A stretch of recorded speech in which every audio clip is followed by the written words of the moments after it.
ఆ పిమ్మట పరమేశ్వరుడు ఆ తపస్సు వ్యక్తి ప్రత్యక్షమయ్యాడు. అయ్యి రాజుని వరమడుగుతున్నాడు. ఏం వరం అంటే కనుక మరి అప్పట్లో హిమాలయాల్లో చేసేవాడు తపస్సులు. మరి తర్వాత తెలియకుండా కూడా వాళ్ళకి అంత ఘోరాంతరంగా తపస్సు చేసేవాడు. ఊరికినే రాదు మరి పుణ్యం కూడా అట్లానే అని కూడా ఊరికినే వరం కూడా ఎవరికి ఆ రాజుగారి ఆ పిమ్మట పరమేశ్వరుడు ప్రత్యక్షమైన పిమ్మట భక్త శక్తినిచ్చాను కాబట్టి నీకు వరమిస్తున్నాను కోరుకోని అడిగాడట. మరి రాజుగారి దగ్గర ఏముంటాయి చెప్పండి? ఏముంటాయి? ధనధాన్యాలు ఉంటాయి, మణిమాణిక్యాలు మన దగ్గర ఉండే ధనం ఉండేది. దగ్గర మణిమాణిక్యాలు, వజ్ర వడియాలు అవన్నీ కూడా పెద్ద పెద్ద కోట్లు ఉంటాయి. ఇంకెందుకు ఉంటాడు అనేవాడు అడిగాడంటే కనుక ఎప్పుడు కూడా నిరంతరం నా ఉదరంలో ఉండిపోవాలి. ఉదరం అంటే పొట్ట అన్నమాట. నా పొట్ట ఉండిపోవాలి అని తప్పగా మరి ఆయన భోళాశంకరుడు హరహర మహాదేవ శంభో శంకర అని చెప్పి ఒక చెంచా నీళ్లు పోసినా కూడా స్వామి గుర్తుపడతాడనమాట. ఆయనకి బంగారం చేయించాలి, బంగారం చేయించిపోయినా వెళ్ళి చేయించిపోయినా ఏమీ అనుకోని ఆయన పరమేశ్వరుడు, ఆయన భోళాశంకరుడు. మనం ఏ తప్పు చేసినా కూడా క్షమించే గుణం ఆయన దగ్గర ఉంది. కాబట్టి మనం అన్ని తప్పు చేస్తున్నాం అనుకో మరి పాపం పెరిగిపోతుంది కదా. అందుకని కర్మానికి అధిపతి చేస్తాడు పరమేశ్వరుడు. ఎవరిని? శనీశ్వరుడు అనమాట. మరి ఎన్ని తప్పులు చేసినా కూడా గుడి కట్టినా కూడా ఆ పాపం పోదు. ఎందుకంటే పరమేశ్వరుడు శనీశ్వరుడు చెప్తాడు, నా భక్తుడు వాడు కాబట్టి వాడిని తక్కువ శిక్షతో వదిలిపెట్టు అని పరమేశ్వరుడు చెప్తాడు శనీశ్వరుడికి. ఎందుకంటే ఆయనకి భయమే. మార్కండేయ విషయంలో మరి యమధర్మరాజుని ఆయన శపిస్తాడనమాట. ఎవరు? పరమేశ్వరుడు. అందుకని చెప్పి ఎవరు కూడా ఎటువంటి దేవతలు కానీ ఎవరు కూడా మరి పరమేశ్వరుడు యొక్క భక్తుల దగ్గరికి త్వరగా రారు. అలాగే ఆ యొక్క రాజుగారు ఏం చేశాడు? ఉదరంలో పెట్టుకున్నాడనమాట. పిమ్మట మరి కైలాసంలో పార్వతీదేవి భర్త యొక్క జాడ తెలియక ఆందోళన చెందుతూ ఉంటుంది. మరి మన భర్త గారి ఇంటికి రాకపోతే మనం ఆందోళన చెందాం. అట్లానే ఆందోళన చెందుతుండగా మరి వైకుంఠానికి వెళ్తుంది అమ్మవారు. ఎక్కడ? ఆ వైకుంఠంలో ఎవరుంటారు? విష్ణుమూర్తి ఉంటాడు. విష్ణుమూర్తి ఆయన అన్నయ్య గారు అన్నమాట. ఎవరికి? పార్వతీదేవికి. మరి విష్ణుమూర్తికి వెళ్ళి చెప్తుంది, మరి స్వామి మరి నేను అన్నంగా వెళ్ళారు బయటికి. మా స్వామి ఇంతవరకు ఇంటికి రాలేదు, కైలాసానికి రాలేదు. కాబట్టి ఎక్కడ ఉన్నారో కాస్త జాడ చెప్పి తీసుకురండి. ఎందుకంటే ఆయన వరాలు ఇవ్వడం, ఇంటికి తీసుకురావడం. ఎవరు? పరమేశ్వరుడు వరాలు ఇవ్వడం, ఆ వరానికి ఆయన దాసోహం ఈయన తీసుకురావడం. ఎవరు? విష్ణుమూర్తి అనమాట. మరి ఎవరన్నా మనం దొంగతనం చేస్తే ఏం చేస్తాం? శ్రీశుడు పట్ల తీసుకెళ్ళి అది ఎంతో మనం ఇంటికి రావడం. అట్లా ఆ టైంలో అనమాట. ఆ తర్వాత విష్ణుమూర్తి చూస్తాడు, ఆ యొక్క కృష్ణుడు చూసినప్పుడు ఎక్కడ ఉంటాడు పరమేశ్వరుడు? ఆ రాజుగారి యొక్క వదరంలో ఉంటాడు. ఆ తర్వాత గమనించిన తర్వాత రాజుమ్మ గారికి అభయాన్ని ఇస్తాడనమాట. ఎవరు? విష్ణుమూర్తి. అమ్మా నువ్వు ఎటువంటి చింతపడద్దు, అంటే భయపడద్దు, నేను బ్రహ్మదేవుడు ఎందుకు తీసుకొస్తామని చెప్పి నువ్వు కైలాసం వెళ్ళిపో అని చెప్తుంది. పిమ్మట ఆమె కైలాసం వెళ్ళిపోతుంది అమ్మవారు. ఆ పిమ్మట గంగిరెద్ది వేషాల్లో మనం ఎప్పుడు వస్తారు? గంగిరెద్ది వేషాలు వేసుకొని ఏ సమయంలో? సంక్రాంతి పండుగ పడుతుంది చూసారా, గుర్తుంది బాగుగానే. మరి సంక్రాంతి పండుగ వస్తుంది చూసారా, ఆ టైంలోనే వస్తారు. అవునా? మిగతా వస్తారా? రారు కదా. అట్లనే ఆ యొక్క గంగిరెద్ది నందీశ్వరుడు కూడా గంగిరెద్ది వేషంలో వేసుకొని ఆ యొక్క గ్రామానికి వెళ్తారు. పిల్లల పిమ్మట అక్కడ ప్రజల్ని ఆటపాటలతో మెప్పిస్తారు. ఆ ప్రజలు చెప్తారు ఏమనయ్యా అంటే, అయ్యా నేను ఇచ్చేది అనా పైసా. అప్పుడు అనా పైసా ఉండదన్నమాట. అనా పైసా తప్ప నేను ఎక్కువ కూడా ఇచ్చుకోలేము. మరి మా రాజుగారికి దాతృత్వం ఉంది, అంటే గొప్ప గుణం ఉంది, ఆయన ఇచ్చే గుణం ఉంది. కాబట్టి ఇదే నాట్యం కనుక మా రాజుగారికి వేస్తే మీకు వజ్రాలు రావచ్చు, హారాలు రావచ్చు, ఏదైనా రావచ్చు. మీరు వెళ్ళి మా రాజుగారి యొక్క ఆయన కూడా మెప్పించండి అని చెప్పి రాజుగారి దగ్గరికి తీసుకెళ్తారు అనమాట. వీళ్ళందరూ కూడా అక్కడ కూడా రాజుగారి ముందు మరి వీళ్ళు గంగిరెద్ది వేసినటువంటి బ్రహ్మదేవుడు, విష్ణుమూర్తి నందీశ్వరుడు కూడా మరి ఆటపాటలతో రాజుగారిని మెప్పిస్తారు. ఆయన మహదానందం పడతారన్నమాట. పెట్టిన పిమ్మట ఏమి కావాలి మీకు బహుమతులు అని చెప్పగా ఆ తర్వాత విష్ణుమూర్తి చెప్తాడు. గంగిరెద్దు వేసిన విష్ణుమూర్తి చెప్తాడు, మీ ఉదరంలో ఉన్నటువంటి ఈశ్వరుడు మాకు వయ్యవయ్యా అని చెప్పగా అప్పుడు ఆయన కూడా మరి ఈశ్వరుడు పెట్టుకున్నాడు కదా రాజుగారు, ఆయన కూడా త్రివిదృష్టి ఉందన్నమాట. ఆయన కూడా త్రివిదృష్టితో చూస్తాడు. మరి గంగిరెద్దులో ఉన్నటువంటి నంది మరి బ్రహ్మదేవుడు విష్ణుమూర్తి కూడా నా రాజ్యానికి ఇచ్చేశారు కాబట్టి నా రాజ్యం పునీతమైంది కాబట్టి అలాగే చెప్తారన్నమాట. ఎవరు? రాజుగారు, రాజుగారు. ఆ పిమ్మట చిత్తుల పిమ్మట ఎప్పుడైతే అలాగే అనగానే ఈ నందీశ్వరుడు వెళ్ళి ఆ కొమ్ముతో ఉదరాన్ని పొడుస్తాడు, అంటే తీరుస్తాడు అన్నమాట. కొత్తల చేతంగా పరమేశ్వరుడు బయటకు వస్తాడు. వచ్చిన పిమ్మట ఆ గజాసుడు ఒక వరం అడుగుతున్నాడు, స్వామి ఆ యొక్క చర్మం నీ శరీరం మీద ఇప్పుడు కూడా 360 రోజులు కూడా నీ శరీరం మీద ఉండాలి, అటువంటి వరాన్ని నాకు ఇవ్వని చెప్పుగా సదాస్తూ ఉంటాడు ఈశ్వరుడు. ఆ తర్వాత మరి ఆ పిమ్మట పరమేశ్వరుడు కైలాసం వెళ్తుంటాడన్నమాట. వెళ్తుండగా మరి పార్వతమ్మ వారు మనం పెళ్ళినప్పుడు నలుగు పెడతాం, నలుగు పిండి అంటారు, అవునా? ఐడియా ఉంది అందరికీ. ఆ నలుగు పిండి పెట్టుకొని అభ్యేగ స్నానానికి వెళదామని చెప్పి రెడీగా ఉంటుంది అమ్మవారు. పిమ్మట ఆమె తెలియకుండానే ఆ యొక్క శ్వాసలో ఉండిపోయి ఆ నలుగు పిండిని రుద్దుతుండగా ఒక బొమ్మ స్వరూపం వస్తుంది. చూసిన పిమ్మట ఆ బాలుడు చూసి మురిసిపోతుంది అమ్మవారు. ఎందుకని? మరి దేవతలు ఎవరికి కూడా పిల్లలు లేరు, తెలుసా సంగతి మీకు? తెలుసా? దేవతలు ఎవరికి కూడా పిల్లలు లేరు. ఎందుకు లేరంటే పార్వతి అమ్మవారు పెట్టిన శాపం అన్నమాట అది. ఆ చూడంగానే ఆహా ఇటువంటి బాలుడు నాకు కుమారుడు ఉంటే బాగుండు అని చెప్పి అమ్మవారు సంతోషపడుతుంది. అంత అందంగా అంత రజోగుణంతో ఉంటాడు. రజోగుణం అంటే ఎర్రగా ఉంటాడు, మన ఎర్రదాంపడి ఉంటుంది, అట్లా ఉంటాడు. మరి ఆ తపోశక్తి వల్ల 18 పిట్టల శక్తిపతి ఎవరు? అమ్మవారు. ఆ తపోశక్తి వల్ల ఆ బొమ్మకి ప్రాణం వస్తుంది. బాలక నేను అభ్యేగ స్నానానికి వెళ్తున్నాను కాబట్టి ఎవరిని కూడా నా అనుమతి లేకుండా లోనికి రానివ్వక అని చెప్పి అమ్మవారు ఆ పురమాన్ని అక్కడ ఆక్రమించి వెళ్తున్నమాట. మరి అందరూ కూడా బ్రహ్మ విష్ణు మహేశ్వరుడు, మహేశ్వరుడు యొక్క గణాలు నందీశ్వర, భృంగీశ్వర, చండీశ్వర, ధాత్రి, పితాత్రి, అంటే వీళ్ళందరూ కూడా ఈశ్వరుడికి మీ భాషలో చెప్పాలంటే జన్మేళ్ళు అనమాట. జన్మేళ్ళు వీళ్ళందరూ ఈశ్వరుడికి. మన ఆ భాషలో కొందరు అర్థం కాదు, మిగతా చెప్పి ఎవరికి ఉంటారు, ఏ పొద్దుగా చదువుతున్నాడు. అందుకని ఆయన జన్మేళ్ళు అనమాట. జన్మేళ్ళు మీకు అర్థమైంది, ఒక గన్ను ఉంటుంది, ఇట్లా ఉంటాడు మనకి, ఆయన జన్మేళ్ళు అంటారు. మరి ఆ జన్మేళ్ళు ఉంటారు పరమేశ్వరుడి దగ్గర. అప్పుడు నందీశ్వరుడు వెళుతూ ఉంటాడు. ఎక్కడికి? ఎవరు నువ్వు అంటాడు ఈ బాలుడు. బురదలో అందుతారన్నమాట. భూమి జా ఉంటాడు. చూడండి, ఎత్తులు ఉన్నాడు పరిస్థితి వేరుగా ఉంటుంది, భూమి జా ఉంటుంది, అది పెండం కట్టిందనమాట. మామూలు చేశారు. ఇక్కడ ఉన్నది ఎవరన్నా? ఎవరు లేదుగా. పెండం కట్టిందనమాట. అంత బురదలో అంత ఉండి ఎవరు నువ్వు అనుమతి లేకుండా లోపలికి వెళ్తావు, మా అమ్మ అభ్యంగా స్నానం చేస్తుంది పోరా అని చెప్పి అంటాడు. ఎవరిని? నందీశ్వరుని. నందీశ్వరుడు 9 కవిత ఎక్కడ పడుతుంది? మన ఎక్కడ ఉంటే ఒక పడతావు తీసుకెళ్ళి, అవునా కదా? మరి చూడంగా ఒరే బాలగా ఎవడులో నువ్వు నన్ను ఒరే పిలుస్తావా అని, నేను నందీశ్వరుడు, నేను పరమేశ్వరుడు యొక్క వాహనాన్ని నన్ను పట్టుకొని ఒరే అంటావా అని చెప్తే, అంటే నువ్వు ఎవడు మీద నాకెందుకు, నాకు సంబంధం లేదు. వాడి మాట కూడా భయంకరంగా వస్తుందన్నమాట. మాట తీరు కూడా పిమ్మట కుమ్ముదామని చెప్పి వెళుతుండగా 2 కుమ్ములు పట్టుకొని ఇసులు రాస్తాడు. వెళ్ళి గిరిగిరి పడతాడు. అయ్యా సత్యాందాదేవుడు అంటాడు నందీశ్వరుడు. ఆ తర్వాత ఈ భృంగీశ్వరుడు అందరూ కూడా వెళ్తారు. అందరూ కూడా ఆ కథతో ఒక తొలగొంటుంటాడు పిల్లవాడు. ఎందుకని? అమ్మ యొక్క పరబ్రహ్మ శక్తి స్వరూపం, సాక్షాత్తు అమ్మవారి బాలుడు. ఆ పిమ్మట మరి పరమేశ్వరుడు వెళ్తాడు. ఆయన నీవు ఎవరివి? ఇంతవరకు నేను కైలాసంలో చూడలేదు. నేను కైలాసపతిని. లోపల మీ అమ్మతో నవ్వే అమ్మకి నేను భర్తని. భర్త అంటే నా భార్య, నా సతీమణి. అదైతే నాకు తెలియదయ్యా, నాకు సంబంధం లేదు, నువ్వు చెప్పబాక నాకేంటి, నేనైతే వినను. ఆమె చెప్పాలి, అమ్మ చెప్పాలా, నువ్వు లోపలికి వెళ్ళాలా అని ఇద్దరికి వాదన పెరుగుతుంది. పెరుగుతున్న పిమ్మట ఇద్దరికి కూడా పోటాపోటీగా కొంచెం యుద్ధం జరుగుతుంది.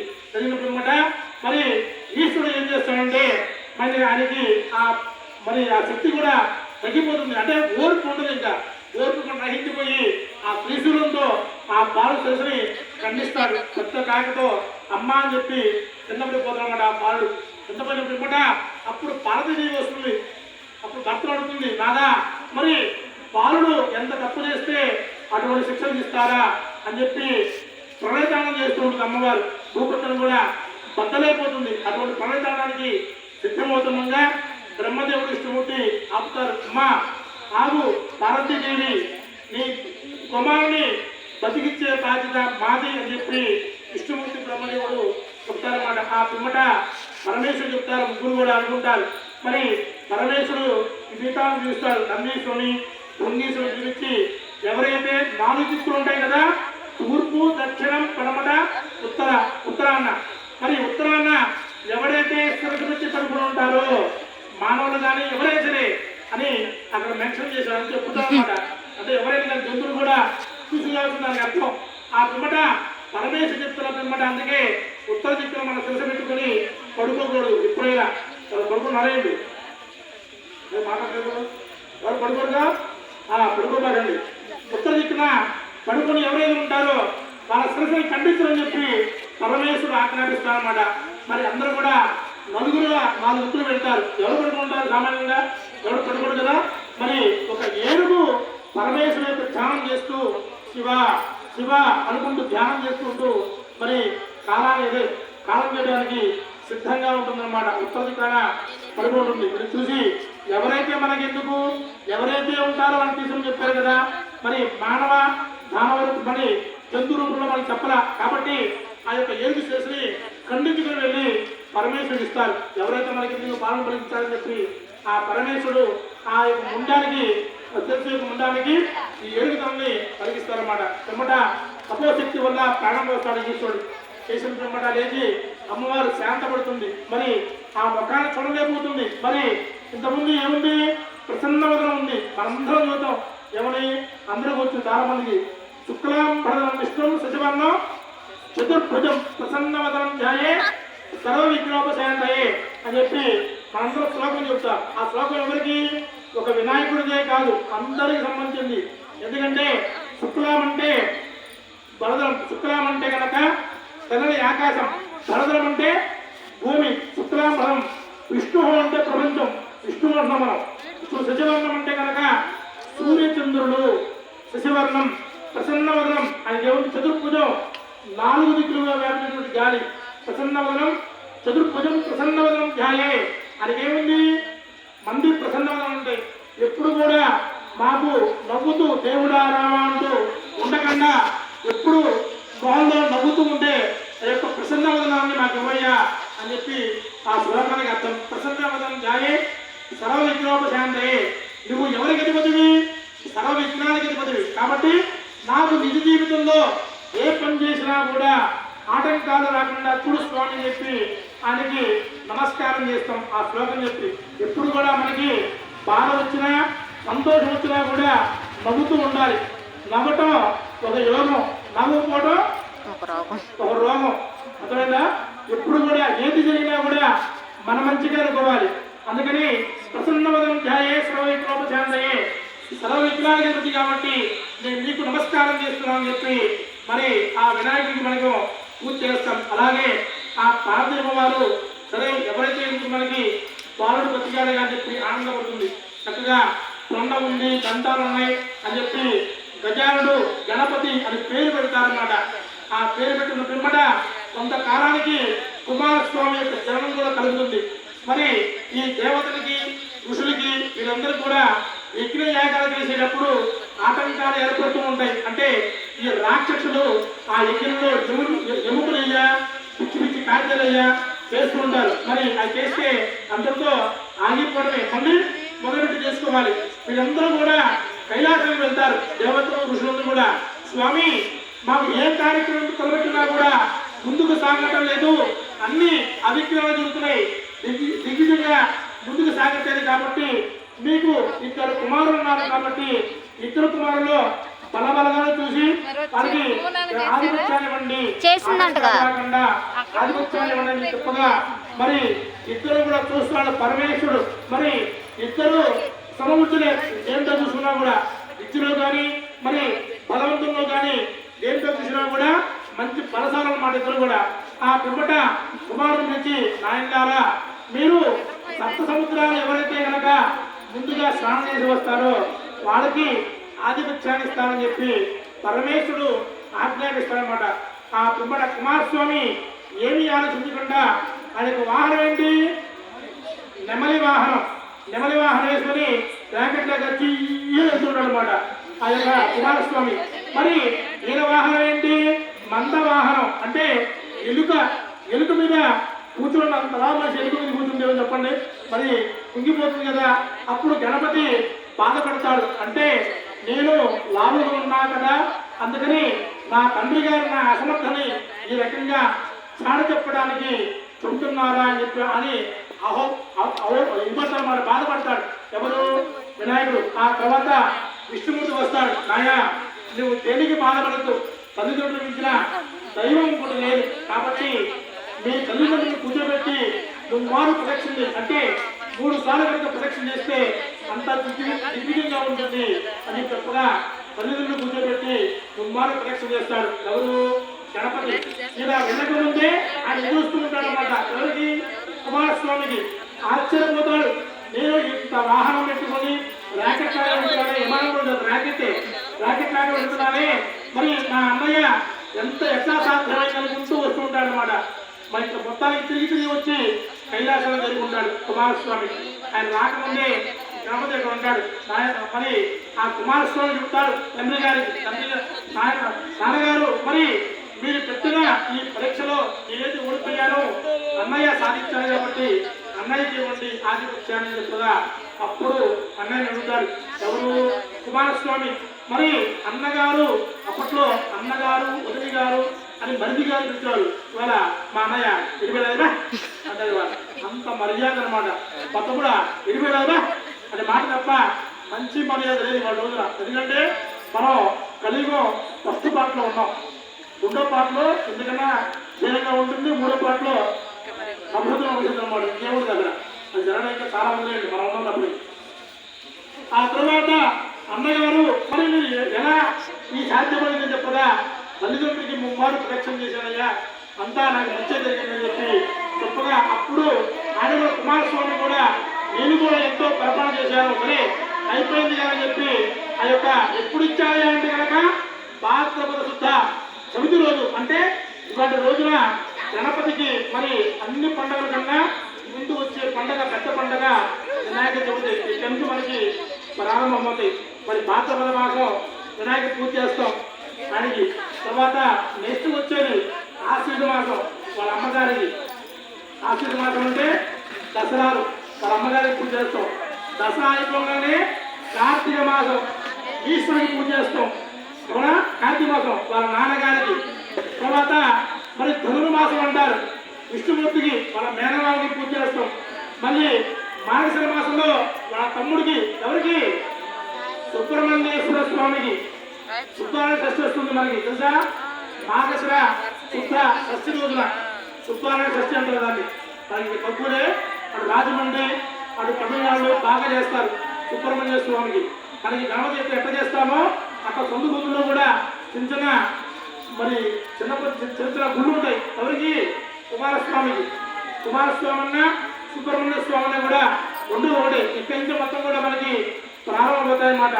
మరి ఆ పిమ్మట ఆ రోజు ఆధిపత్యాన్ని ఇస్తారు. ఎటువంటి ఆటంకాలు కలగకుండా మరి నిర్విఘ్నంగా సాగజీవి యొక్క ఆజ్ఞాపిస్తారు గణపతికి. ఆ రోజు నుంచే ఈ మరి ఋషులు కానీ దేవతలు కానీ అందరూ కూడా గణపతికి పూజ చేసి ఆయన ఇష్టమైనటువంటి మరి పురుగులు ఉండరాళ్ళు ఇవన్నీ కూడా అరిసెలు ఇవన్నీ మొత్తం కూడా కొబ్బరి ఉండలు అన్ని కూడా మొత్తం కూడా ఆయన నివేదన పెడతారు. కొబ్బరి చెక్కలు, అరటిపళ్ళు, పులిహోర, చక్కెర పొంగలి ఎవరి శక్తి కొద్ది వాళ్ళు ఆ ప్రసాదాలు పెట్టిన పిమ్మట మరి పురుగులు అంటే ఆయన మహా ఇష్టం.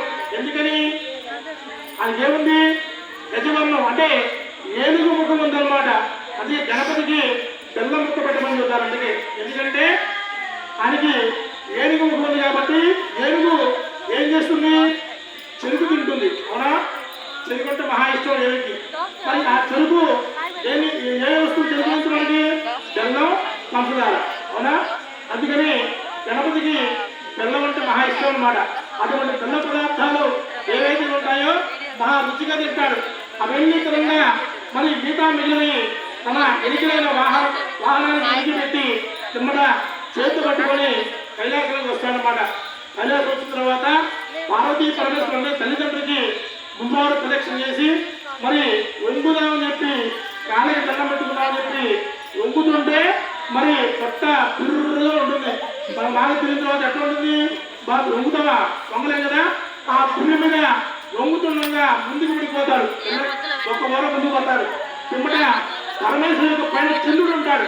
చంద్రుడు చూసి పక్క పక్క నవ్వుతాడు. ఆ నవ్వుల పిమ్మట ఆ పొట్ట చెక్కలేకపోతుంది, అంటే పగిలిపోతుంది అన్నమాట. అప్పుడు అమ్మవారికి కోపం వస్తుంది.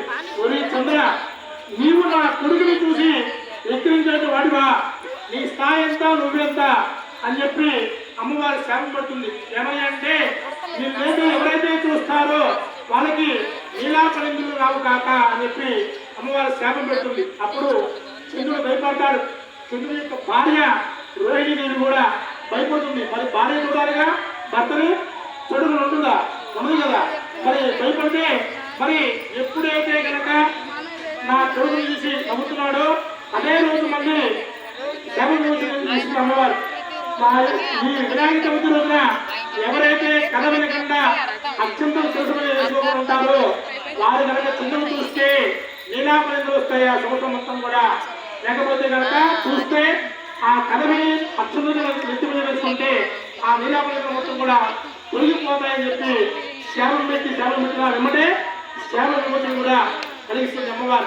ఆ పిమ్మట ఆ గణపతికి కొత్తకి మరి చీలిపోయింది కదా. మరి అప్పట్లో ఈ ఆపరేషన్ గెలిపేసి ఉండే కాదు, సరఫరా ఉంటుంది పావు.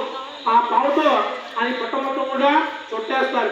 చుట్టేసిన పిమ్మట ఆ తర్వాత మొత్తం ఏ కార్యక్రమం చేస్తున్నా కూడా ఆయనకి పురిగా పూజ జరుగుతూ ఉంటుంది. ఒకరోజు సత్రాజిత్ గారు మహారాజు గారు ఒక మహా తపస్సు చేస్తాడు, అంటే జపం చేస్తాడు. దేనికోసం, ఎవరికి జపం చేస్తున్నాడు ఆయన తపస్సు చేస్తున్నాడంటే కనుక సూర్య భగవాను ప్రసన్నం చేసుకోవడానికి, సూర్య భగవాన్ని ప్రసన్నం చేసుకోవడానికి రాజుగారు ఘోరాతి తపస్సు చేస్తాడు. సూర్య భగవాను తెచ్చి వరవడుతాడు. నాకు సమర్థకమణి కావాలయ్యా అని చెప్పి అడుగుతాడనమాట. సమర్థకమణి, ఆ మణిని సంపాదిస్తాడు రాజుగారు. ఆ మణి యొక్క ప్రభావం ఏంటి అంటే కనుక రోజు 6 సోర్ల బంగారం ఇస్తుంది. ఆ యొక్క ఇది సమర్థకమణి. ఆ పిమ్మట రాజుగారు సభ ఏర్పాటు చేస్తారు. అక్కడికి కృష్ణ భగవానుడు వస్తాడు, కృష్ణుడు వస్తాడు. వచ్చిన పిమ్మట రాజుగారి యొక్క మెడలో ఆ సమర్థమణి చూస్తాడు. ఆహా, ఎంతో బాగుంది, అడుగుదామని చెప్పి అడగగా మరి రాజా నాకు నీ మెడలో ఉన్న మణి కావాలయ్యా అని చెప్పి అడుగుతాడట. ఎవరు? కృష్ణ భగవానుడు. పిమ్మట నేను ఇవ్వనయ్యా, నేను సూర్య భగవాను యొక్క తపస్థితితో పొందాను కాబట్టి ఆ మణిని మాత్రం ఇవ్వాలని చెప్పి చెప్తాడు. ఒకరోజు రాజుగారి యొక్క తమ్ముడు ఆ సమంతక మణిని మెడలో వేసుకొని అడవికి పోతాడు. అడవికి పోయిన పిమ్మట సింహంతో పోరాడుతూ చనిపోతాడనమాట. చనిపోయిన తర్వాత ఆ మణిని అపహరిస్తుంది సింహం. పిమ్మట రాజుగారు అపోహపడతాడు. ఎందుకని? ఆయనకి నీలాపనింద వస్తుంది. ఎవరికి? ఎవరికి శ్రీకృష్ణుడికి అన్నమాట. దేనికయ్యా అంటే కనుక మరి సమంతకమణి గురించి అడిగింది ఎవరు? ఆయనే కదా. అందుకని ఆయనకి రాజుగారు అపోహపడతాడు. ఆనాడు శ్రీకృష్ణ భగవాన్ అడిగాడు కాబట్టి ఈ దొంగతనం ఆయనే చేశాడని చెప్పి భావించుకుంటాడు. మరి కొంతకాలానికి భాద్రపద మాసం వస్తుంది, వినాయక చవితి రానే వచ్చింది. శ్రీకృష్ణుడు ద్వారక మొత్తం కూడా ఒక ప్రకటన చేస్తాడు. ఏమంటే ఇవాళ వినాయక చవితి కాబట్టి ఎవరు కూడా కథ వినకుండా చంద్రుడు చూడొద్దు, మీ అందరూ కూడా నీలాపరిందులు కలుగుతాయి అని చెప్పి ఒక సంస్థ చేస్తాడన్నమాట. అంటే ప్రకటన చేస్తాడు. ఆ పిమ్మట శ్రీకృష్ణ భగవానుడు ఏమి చేస్తాడయ్యా రోజు అంటే కనుక ఆవు ఉంటుంది కదా, ఆవును కూడా పిండుకొని రోజు తన పాలు తాగుతాడన్నమాట. ఆవు పాలు ఆయన చేతితో ఆయన పెట్టుకొని తాగుతాడు. మరి ఆవు పాలు ఒక బాండం తీసుకుంటాడు, గిన్నె తీసుకొని పాలు పిండుతుంది. ఆ పాలలో ఏమి కనబడుతుంది? చందమామ కనబడుతుంది. ఆ బింబం కనబడుతుంటే చూస్తాడు ఆ పాండంలో, ఆహా నాకు రేపు ఏదో నీలాపరంగా వస్తుంది కాబట్టి నేనే చెప్పి నేనే చంద్రుడు చూశాను కాబట్టి నాకు ఎటువంటి నీలాపరంగా వస్తుందో అని భయపడతాడు ఈ కృష్ణ భగవాన్. తెల్లారి రాజుగారు వస్తాడు, అయ్యా మరి మొన్న సమంతమణి అడిగావు కదా, మరి నా సమంతమణి పోయింది, నువ్వే దొంగతనం చేశావని చెప్పి ఒక నింద పడుతుంది. అదే నేను చూసిన తెల్లారే వచ్చింది కాబట్టి ఆ కృష్ణ భగవాన్ చెప్తాడు, తెచ్చే బాధ్యత నాది రాజా అని చెప్పి పిమ్మట శ్రీకృష్ణుడు కూడా అడవికి పోతాడు. పోసిన పిమ్మట అక్కడ సింహంతో పాడబడి నుండి అడుగుతాడో చూస్తాడు. పిమ్మట సింహం సంపరిస్తుందన్నమాట ఎవరిని, రాజుగారి యొక్క తమ్ముడిని. ఆ సింహం కూడా జాంబవంతుడితో యుద్ధం చేస్తాడు. ఆ జాంబవంతుడు సింహాన్ని సంహరిస్తాడు. సంహరించి ఆ జాంబవంతుడు ఆరాన్ని సముద్రం కూడా తీసుకెళ్లి జాంబవంతుడికి ఇస్తాడు, అంటే తమ కుమార్తెకి ఇస్తాడు అన్నమాట. ఆ గృహలోకి వెళ్తాడు శ్రీకృష్ణ భగవానుడు. ఆ యొక్క గృహలోకి వెళ్ళిన తర్వాత పిమ్మట జాంబవంతుడి కుమార్తె యొక్క జాంబవంతికి వెళ్ళడం చూస్తాడు. తీసుకుందామని చూస్తే జాంబవంతుడితో యుద్ధం చేయాలని చూస్తాడు. ఆ యుద్ధం ఎన్ని రోజులు తెలుసా మీకు? ఎన్ని రోజులు? 28 రోజులు. 28 రోజులు శ్రీకృష్ణ భగవానుడు జాంబవంతుడు కూడా రాత్రి పగలు లేకుండా మరి అవసరం లేకుండా ఇద్దరు కూడా యుద్ధాలు చేశారు. పిమ్మట జాంబవంతుడు అనుకుంటారు కలియుగంలో మరి రాముడే ఉంటాడు కాబట్టి, త్రేతాయుగంలో రాముడే ఉంటాడు కాబట్టి ఈ శ్రీకృష్ణ భగవాను భావించుకొని జాంబవంతుడు దండం పెడతాడు. ఎవరికి? శ్రీకృష్ణ భగవానికి. స్వామి నా ఎక్కడైనా క్షమించండి, ఇదిగో మణితో పాటు నా కుమార్తె ఇస్తున్నానని చెప్పి ఆ మణితో పాటు జాంబవంతుని కూడా వివాహం చేస్తాడు. సత్రాజిత్ రాజుగారికి తీసుకెళ్లి ఆ సమంతమణిని ఇవ్వగా రాజుగారు సంతోషపడి తన కుమార్తె సత్యభామని కూడా ఇచ్చి అత్యంత వైభవంగా శ్రీకృష్ణ భగవానికి వివాహం చేస్తాడు. మరి ఒకరోజు సప్తమహార్షులందరూ కూడా యజ్ఞం చేస్తుంటే వాళ్ళ భార్యలు కూడా మరి యజ్ఞదేవుడితో అంటే అగ్నిదేవుడితో ఉన్నారని చెప్పి అహోపడతారు. ఎవరు? ఈ సప్తఋషులు కూడా. ఆ తర్వాత ఎందుకంటే ఈ భాద్రపద శుద్ధ చవితి రోజు కనుక వినాయక చవితి రోజున ఎవరైతే శ్రద్ధగా కదవిని నెత్తి మీద అక్షంతలు వేసుకుంటారో ఆ సంవత్సరం మొత్తం కూడా వాళ్ళకి ఎటువంటి లీలాపరింతలు లేకుండా ఉంటాయని చెప్పి ఆ యొక్క పురాణంలో చెప్పినటువంటి యొక్క కథ నేను చెప్పానమాట. జై రమారణ గోవిందో హాయ్, ఆంజనేయుడు గోవిందో హాయ్, అక్కులది గోవిందో హాయ్, ఏడుకొండవాడ వెంకటరమణ గోవిందా, పార్వతీపుడే హర హర మహాదేవ. మీ ఇష్టం వేసుకోండి. అక్షంతలు